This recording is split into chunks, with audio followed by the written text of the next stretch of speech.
Can't coin them. Can't log them. Can't razor them, probably. But that'll open the tapestry. How am I supposed to help that guy?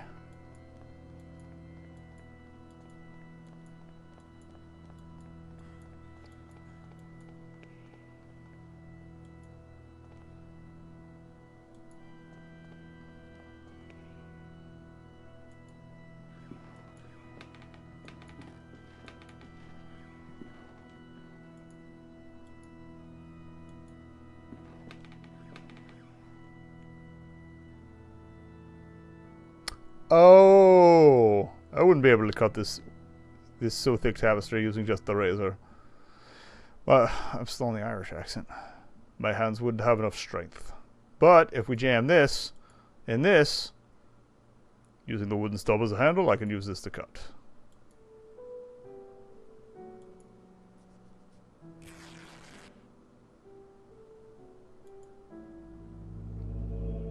More memories.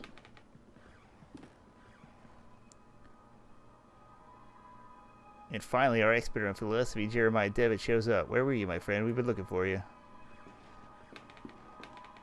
Well, as I was saying, tonight's the perfect moment for our next meeting. But I suspect that someone outside our group is secretly surveilling us. Who is it, Anthony? My dear friends, it's Professor Glynn. Do you mean Father Ernest? Certainly, no doubt about it. Therefore, dear colleagues, I have decided to change the venue for tonight's meeting. Have you noticed the lounge behind the small door of the classroom? I have believed convenient to borrow the key for our necessities. You already know, at 12 o'clock you'll find the door open and I'll be inside the lounge. That is it, dearest colleagues. Videte nequisiat. That was the quote from before. So something about the classroom, so there's probably something hidden there. What's going on over here? I remember that in this furniture we used to keep some of our personal belongings. Now it is empty. So it was cleared out at some point. The walls are in complete disarray. I could probably punch through it if I tried.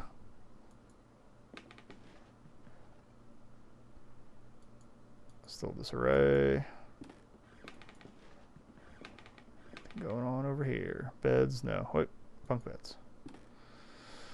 I remember that this is the bed where I used to sleep when I was a student here. Oh. Okay. Taking a nap, apparently.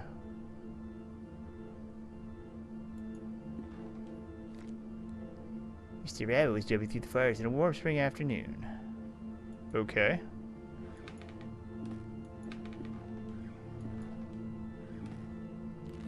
Going through a bush, Mr. Rabbit ran to Mr. Wolf, Mr. Vulture, and Mrs. Snake, who were having a heated argument.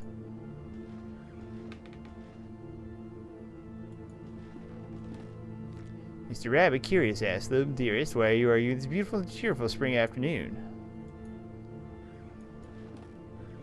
Am I gonna like how this story turns out?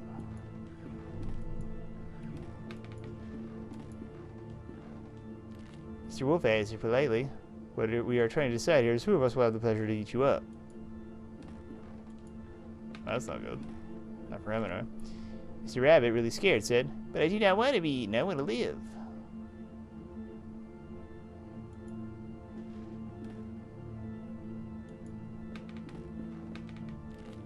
To which Mrs. Snake answered, smiling, "That is impossible to happen, Mr. Rabbit, since we all, both you and us, are going to die sooner or later. Don't you think so?"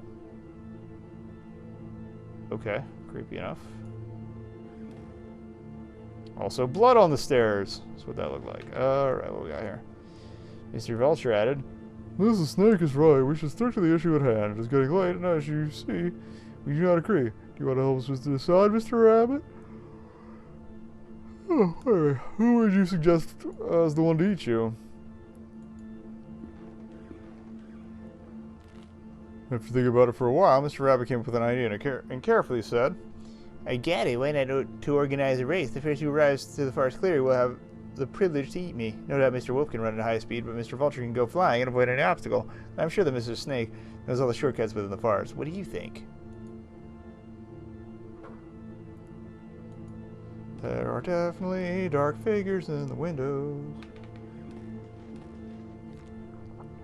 The three predators agreed that it was fair, so they started the race, and they quickly disappeared.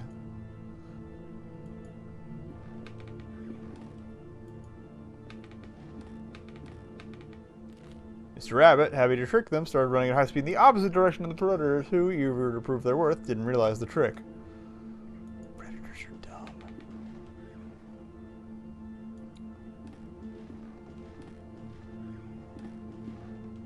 Mr. Rabbit was far away from where he finally felt safe, happy, and proud of his cunning. But suddenly there was a loud bang. The earth shook, frightened birds flew, and everything went dark. Hi, everybody. Bye. Can I, not be here? That'd be great. Okay.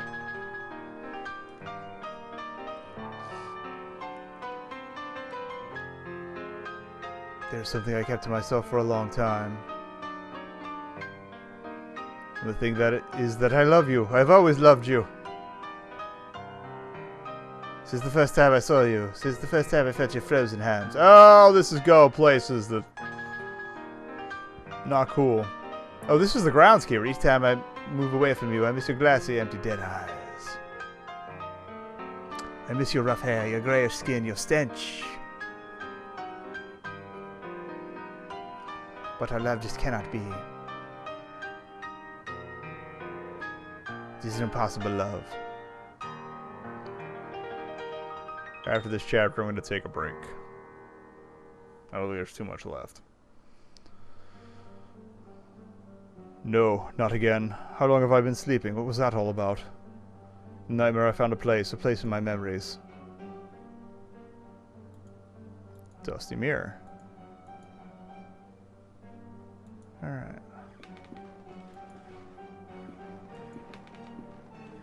I said something about a nook behind the door.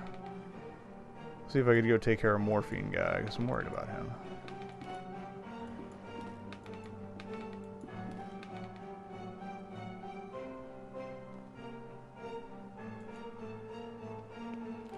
Let's just interact with it again, okay?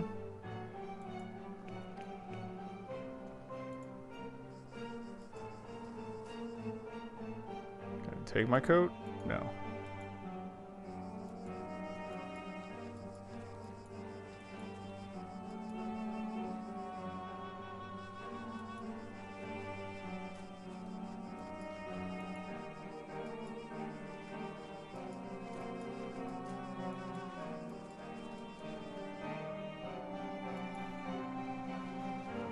What's this?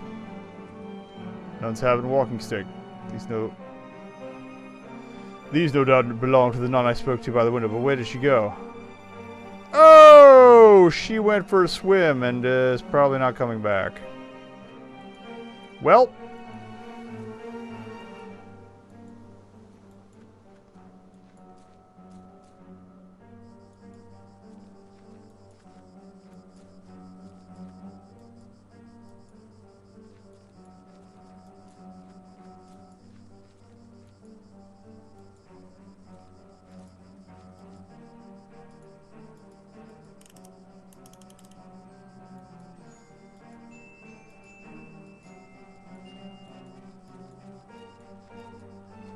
Actually, can I play this, like, by what's left? And it's kind of a memory, memorial.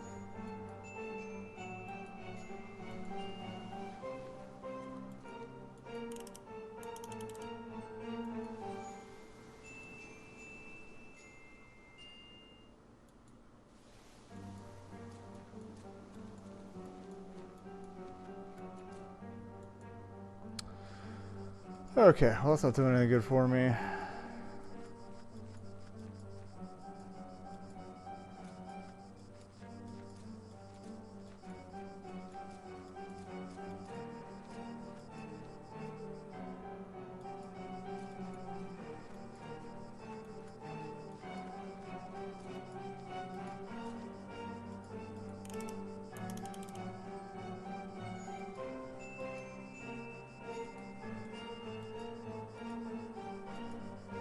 There's gotta be a way to get her away from him so I can give him the morphine.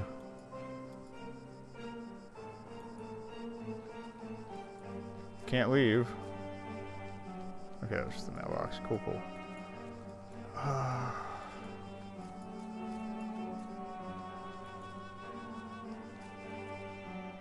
Like, I don't want to go to the hidden place yet because I feel it's gonna just progress me.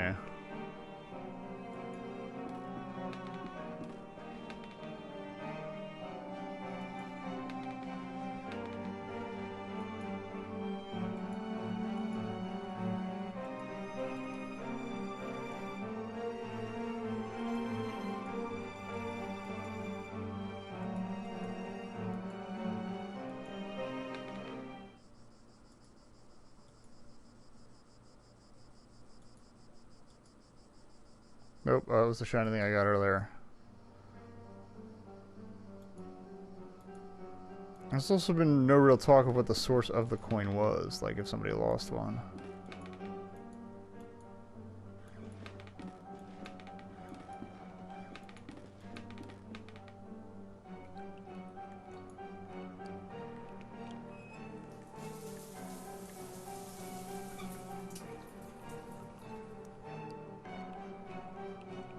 Doesn't do anything else, I don't think. Alright. Oh.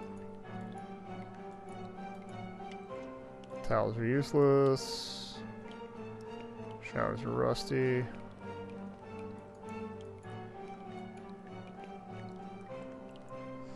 Okay, so nothing else there.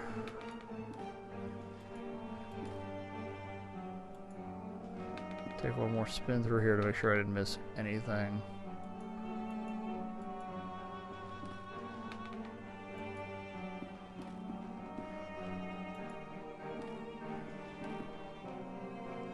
Well, I guess we have to go back to where the classroom was.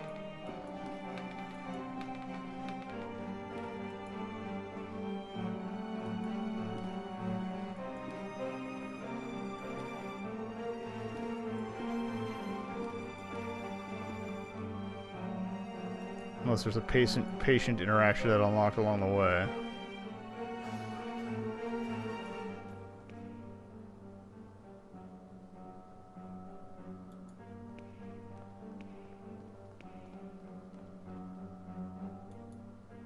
Can I music box the Monsignor?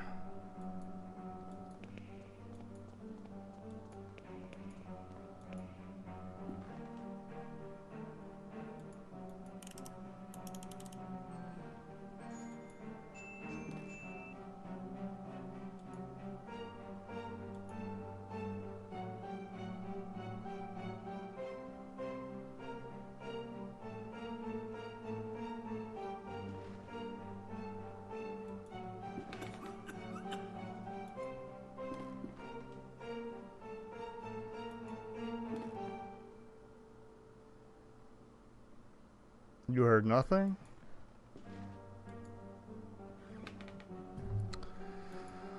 Okay, I think I got everything in there I need, actually. At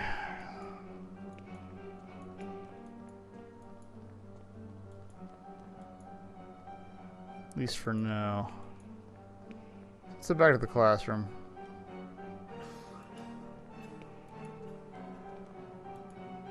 You're still all about your fiance.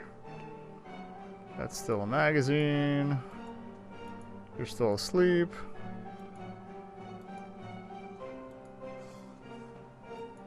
You're still pale. You're still a statue. Alright, here's nothing.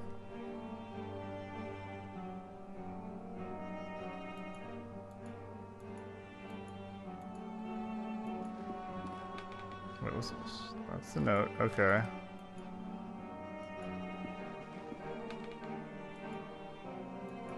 Disturbing night where I was brought to this spot. Okay. Trapdoor. Horrible stench. Oh, this is probably bad. Did you see? Did you see? It was there just in front of me. That thing, it was screaming. What thing? Probably body racked with pain. There's only one way to. This is the morphine guy. Here you go. Sorry, bro.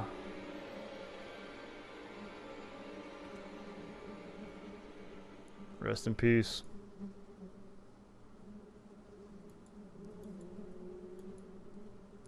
Stretchers used to carry all the corpses here. Who's behind all this?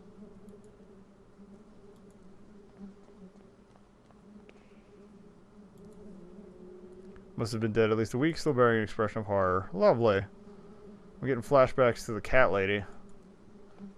Nope. Don't want to go upstairs. Okay. Decayed corpse of a young woman. It seems as if she's been devoured by an animal. Don't tell me the groundskeeper's a cannibal, too. Walls are splattered with dried blood. This is not good. I think we should just leave, but we're not going to.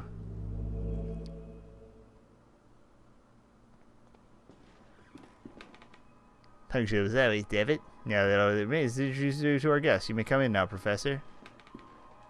Father Ernest. Don't worry, my friend. I invited him to join us this evening. The professor genuinely shares our curiosity, and who better to complete our group than one of the most renowned theologists? Moreover, we mustn't ban those who are willing to explore beyond the veil. Oh, this is great. If you're exploring other dimensions, bad things happen. We know this. Why are you doing this? Well, we have long awaited and has now arrived. Please, all of you, take a seat and we shall begin the procedure. Soon shall the door be open, and then we shall finally see what lies beyond. Now I ask that you close your eyes. You will feel a momentary prick as I inject you with the serum. Oh, great. We do weirdo druggos. Hey! Big eye on the wall. Totally natural. Also bodies. Even after all these years, I have not forgotten your voice. You are the fourth witness. I remember now what happened. What is that we saw? The eye of the bird. Malamente. What happened to us? Is it that we witnessed?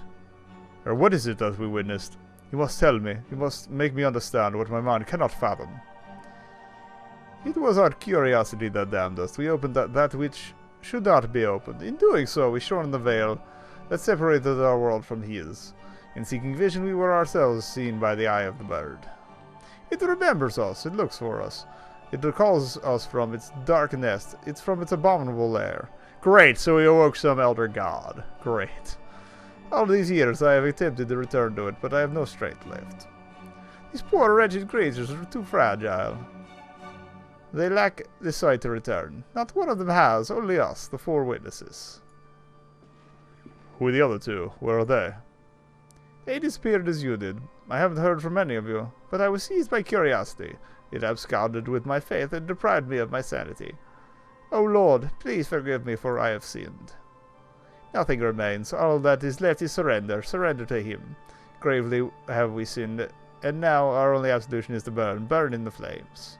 Could you not light me? Okay. You can light yourself on fire. Malum. Ian. Say. That's great.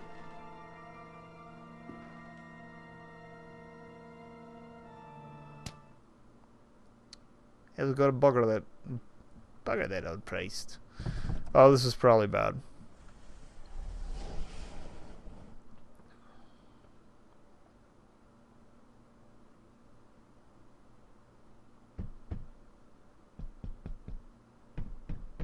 Yeah, this is probably bad.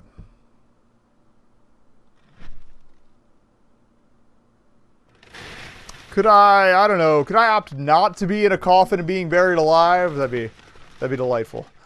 I'd like to pass on this fabulous opportunity, as much as it may disappoint you, Mr. Groundskeeper.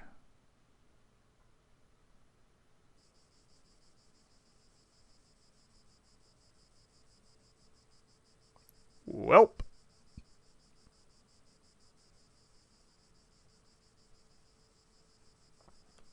Okay.